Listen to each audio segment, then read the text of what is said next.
In this direct answers video, we're going to talk about the 5 things that they never taught you about money. And you're going to want to stick around because all 5 of them are important. Number 1, don't spend everything you make.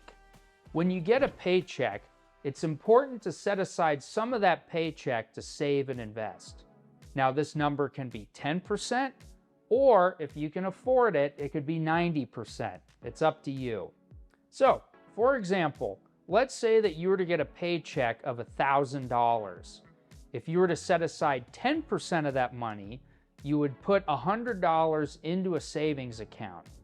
Or if you wanted to set aside 40%, then you would put $400 into a savings account. Now, this money can be used for savings, investing, or maybe you want to save up for a big vacation.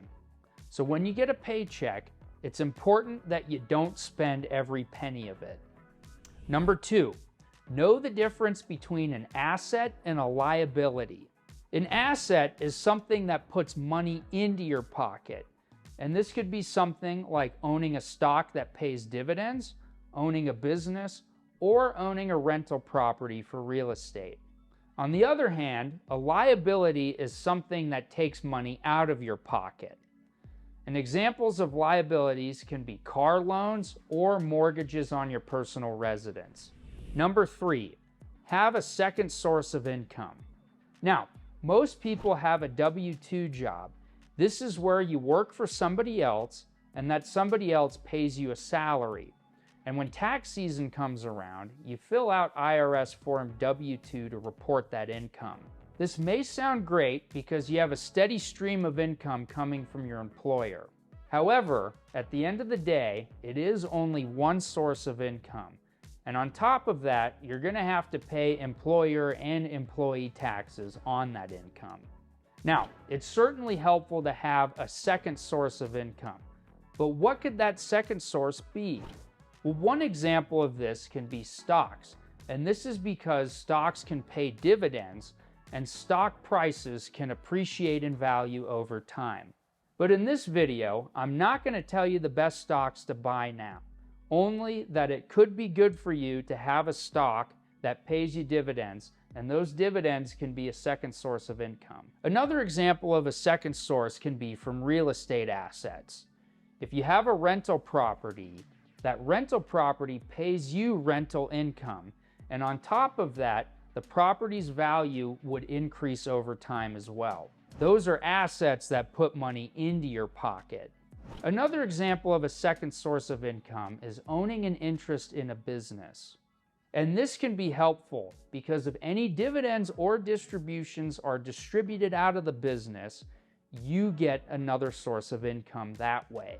And another example of a second source of income can be royalty income.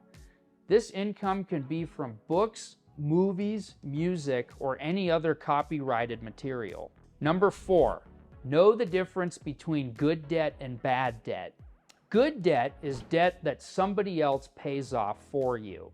And one notable example of going into good debt is when you buy a rental property that you rent out to other people. So, for example, let's say that you were to buy a $500,000 rental property somewhere. You put $100,000 down and you get a $400,000 mortgage on top of that. Now, what you'll do here is you'll have a tenant move into that property, and that tenant is the person who will pay off the mortgage through their rent. Now, this is an example of good debt because the tenant, and not you as an individual, is the one who's paying off the debt of that rental property. And on the other hand, bad debt is debt that you're paying for. One example of bad debt can be paying off a mortgage on your personal residence. Now, this is bad debt because you're the one that bought the home, and because you're living there, you're the one that's paying off that mortgage. So all those mortgage expenses are coming out of your pocket. And another example of bad debt is credit card debt. When you rack up the credit card bill, you're the only one that's responsible for paying that debt back. And number 5, take risks. Now, what I'm not saying here is to go to a casino and gamble all your money away. But what I am saying here is that it's important to invest in assets that value could go up or down. And some examples of this can be buying stocks because the stock value could go up or down. And another example is buying real estate because the rental income and the property value has the risk of going up or down as well. A lot of this depends on the local market, but at the same time, mortgage rates could change too. And another example of taking a risk is starting a business or investing in one. And the reason being is that the business value could go up or down as well. But I should mention that in most cases, when you buy a stock, a rental property, or a business, their value increases over time. And this is why the rich people are the richest people on earth right now, because they own assets like these. And this is why Elon Musk is the richest man in the world. This is because he set up a lot of businesses that increased in value over time.